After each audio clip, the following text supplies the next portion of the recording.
However, understand, all COVID did was highlight the disparity. We already knew it was there. Sure. But it made it so abundantly clear that it was impossible to ignore.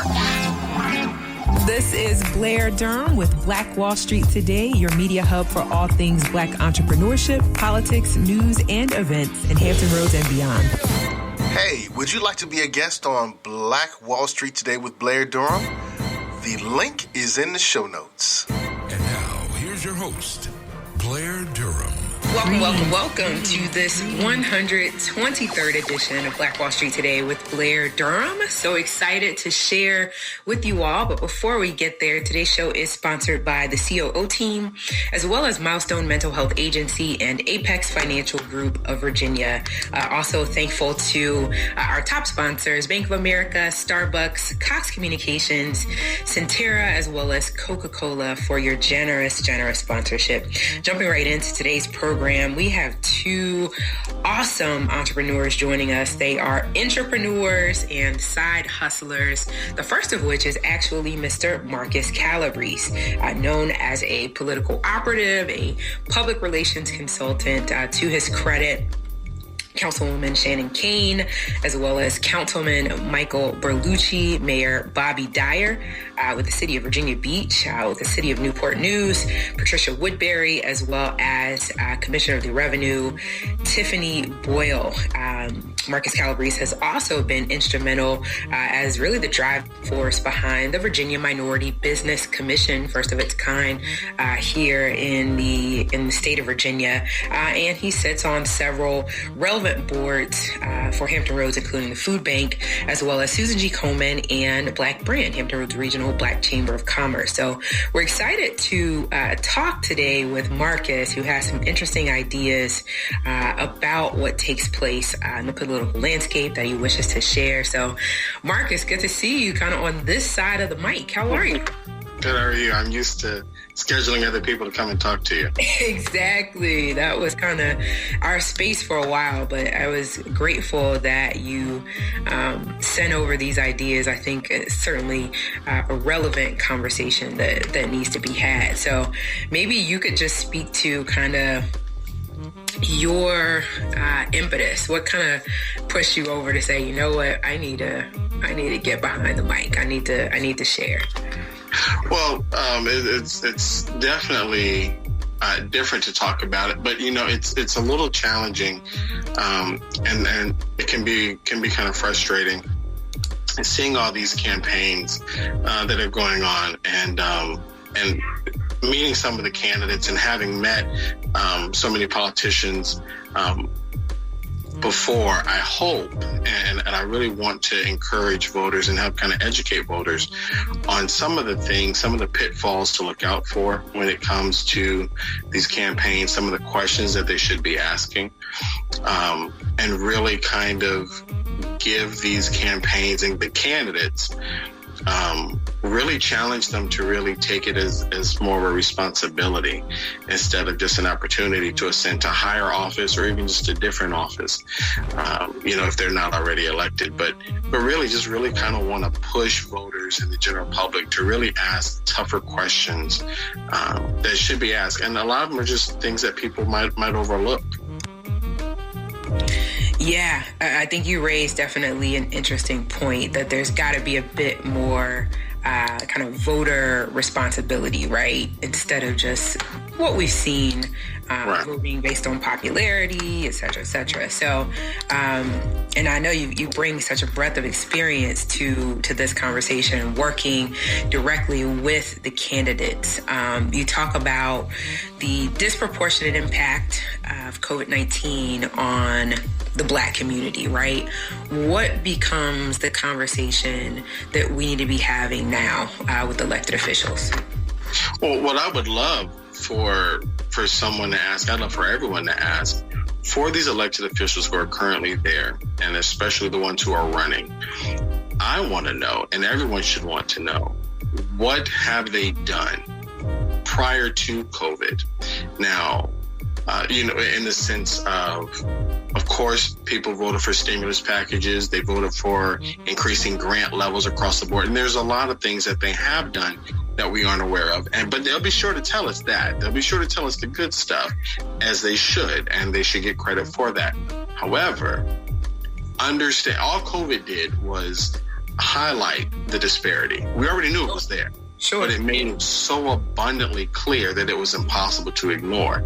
So with these elected officials who are already in office, knowing those disparities were there, having seen the numbers of those disparities prior to, what did they do beforehand that not could have necessarily prevented COVID, but would have had communities better prepared?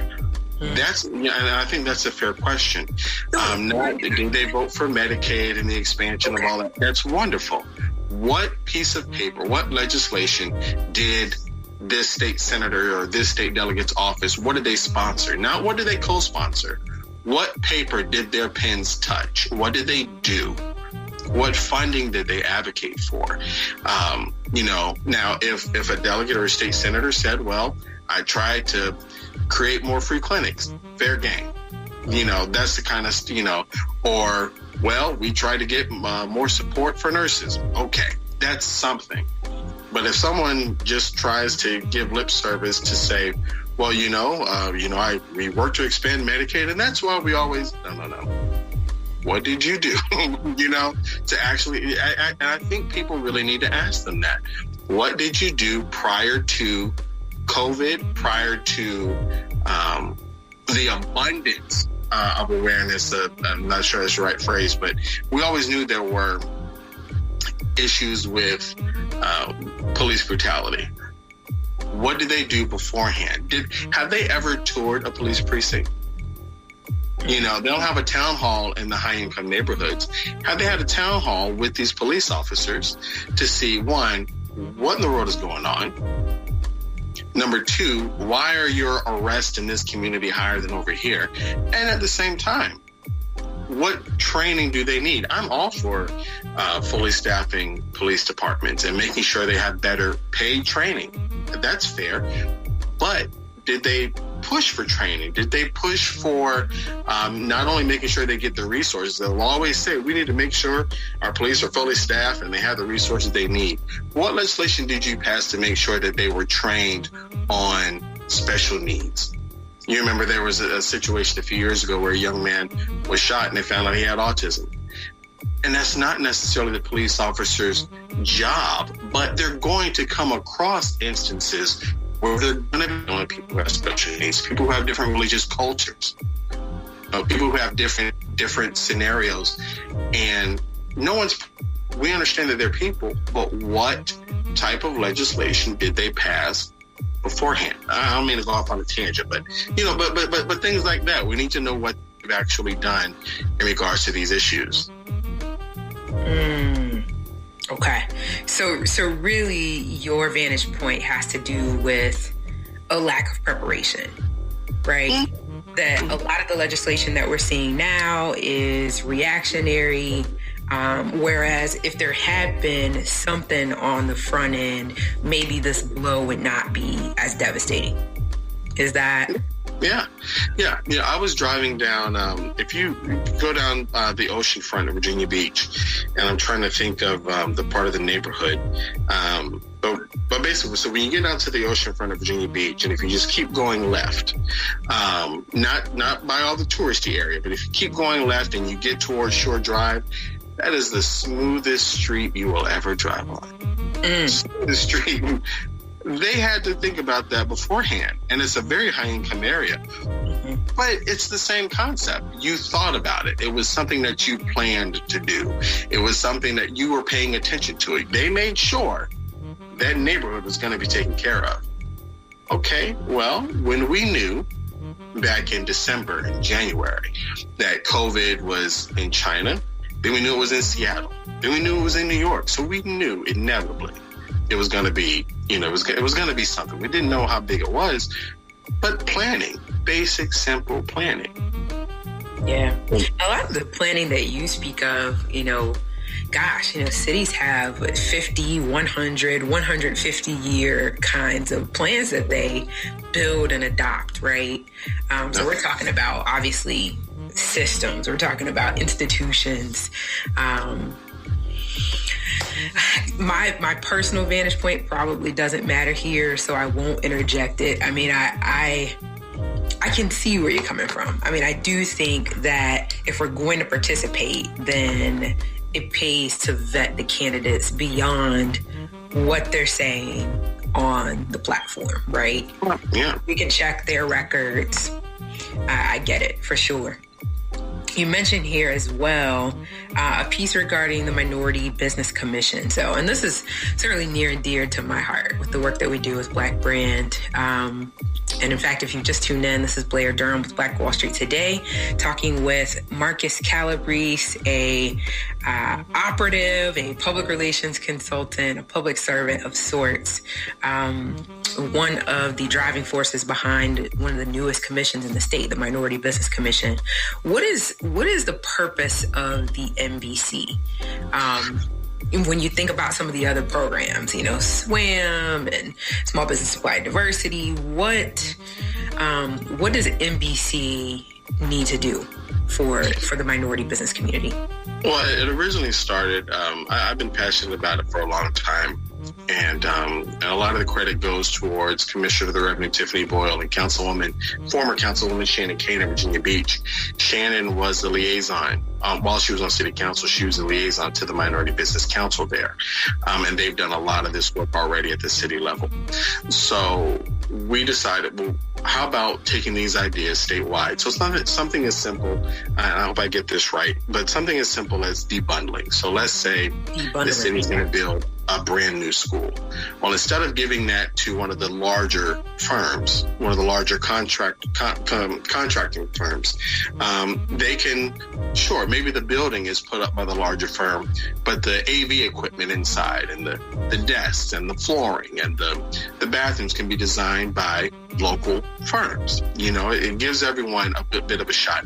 There's a lot more to it than that, but why not take a lot of those issues to the state level? So we had Tiffany Boyle, Shannon Kane, Councilman Benny Zhang in Williamsburg get together with the Richmond Minority Business Office and start really having these discussions.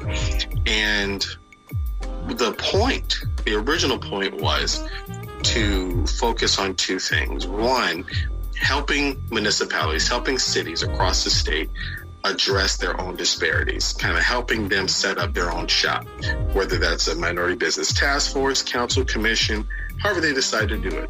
And in some cities, there might not even be that many minorities. Maybe they need to look at veteran-owned businesses. You know, maybe they need to look at women-owned businesses, whatever it was, to look at how they can set up shop to get more opportunities and more equity in local cities. Secondly, was to provide a sounding board in regards to policy and guidance for the General Assembly and the executive branch, the governor, lieutenant governor, et cetera. So that was the original purpose. Let me ask you this, and this could be considered a tangent, but for those that may be interested in being a part of something like this, the Minority Business Commission or any kind of commission, what is the process for joining such a group? How could I become a part of a Minority Business Commission if that was something that I desired? Is it a straightforward process? Is there a website I can go to, a link that I can follow, an application I can submit? How could I get there? Well, I'm probably going to get in trouble for saying this, but I'm going to tell you the truth. So right. There's a process, and then there's a way that it happens. So the process is, you literally can just Google Virginia State Boards and Commissions, and a link will come up, and it'll show you. Click around. It's pretty easy.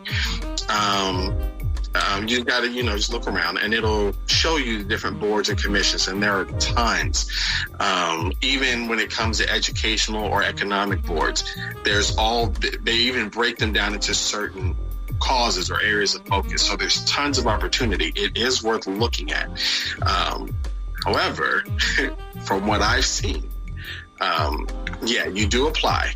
That is important to apply.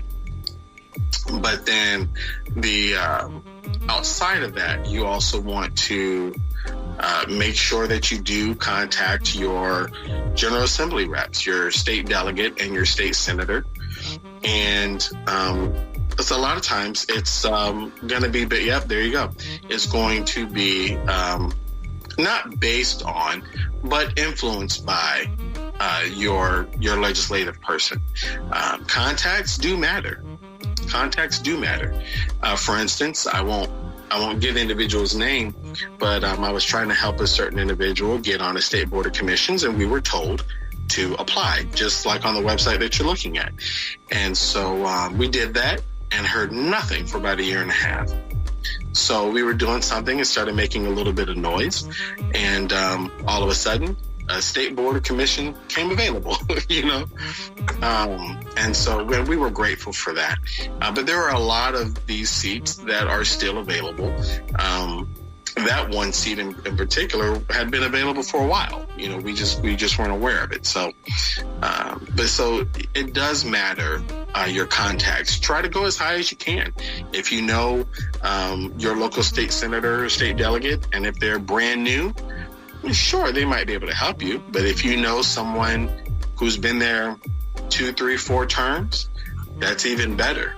That's even better. So contacts do make a huge difference in that. But they're going to say, go online and apply. And you should. Got it. But, okay.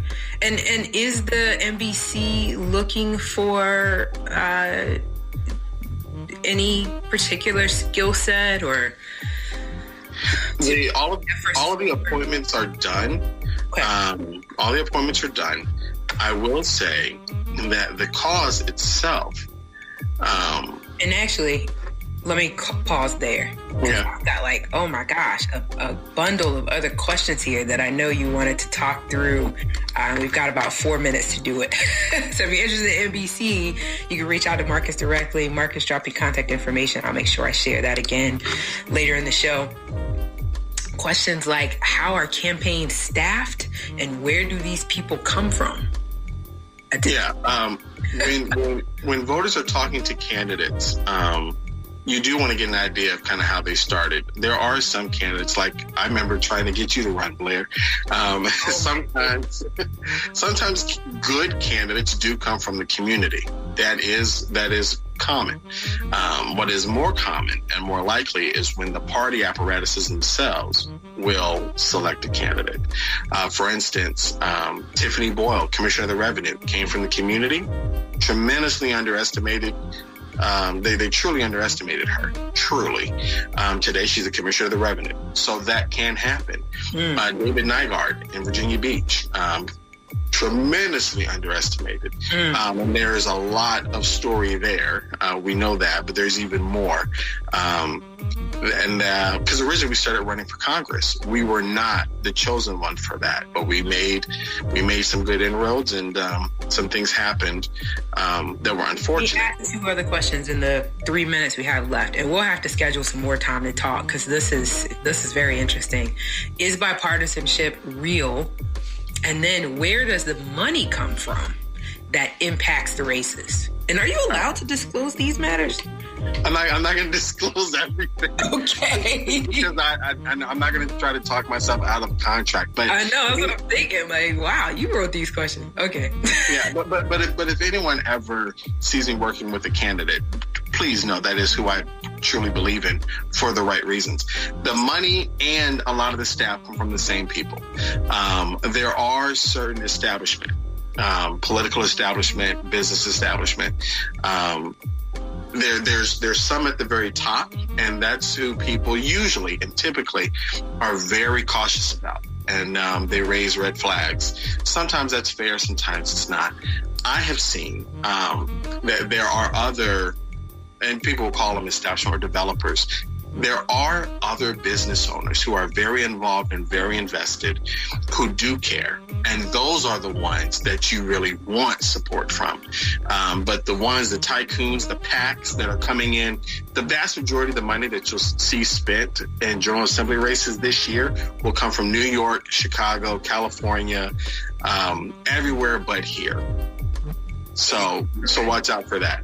The staff usually comes from donors, political friends, political family members, and that's fine. But the challenge is, if you want your candidate to talk about minority business issues or public health, if the staff or the Senate person, the Senate candidate they're 22 or 23, and there's nothing wrong with young people, but they're 22, 23 years old, and they haven't had an eviction notice, they haven't had a car repossessed, they're not worried about student loans or how it affects their daily life and where their kid goes to school.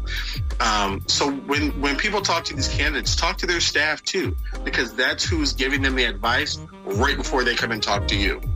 Got it. Marcus, we're out of time, man. We have no seconds left, but I do want you to just provide your phone number, email address. How would you like to be contacted, if that's appropriate? Yeah, just 757-663-8720, 663-8720, and my email. And if this goes on Facebook, I can just put it in there, but just Marcus@imagecapitalgroup.com. Marcus@imagecapitalgroup.com. Marcus, thanks so much. We'll certainly want to have you back. Maybe next quarter we can get through more of these things. I think this is an important conversation. Save the date for HR RealCon 2021. It is our 5th annual real estate readiness event. Why do we focus on real estate? It's an incredible way to build that wealth portfolio. This year, our event is in partnership with VHCDC. There are pieces on first-time home ownership, commercial real estate, flipping properties, wholesaling properties. Again, a free event. You can register blackbrand.biz. Hey, this is Seiko, DJ Seiko Varner, but you also know me as your favorite private money broker.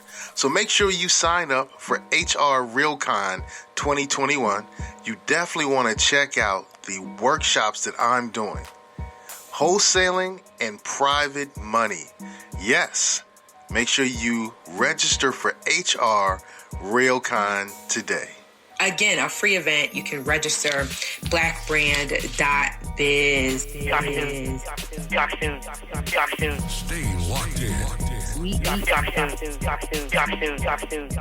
This show was brought to you by the consulting services of Positive Vibes Incorporated.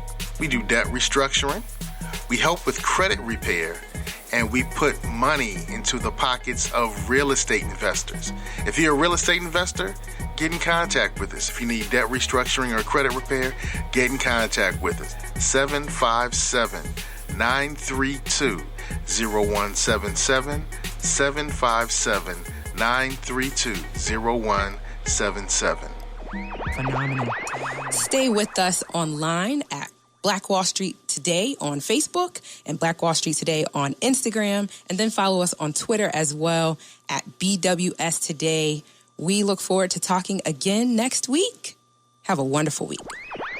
I have said, and I will continue to say, that the most important priority for the Black community is the Black community, not a particular political party. Phenomenal. Hey, yo, when I say black, you say Wall Street. Black Wall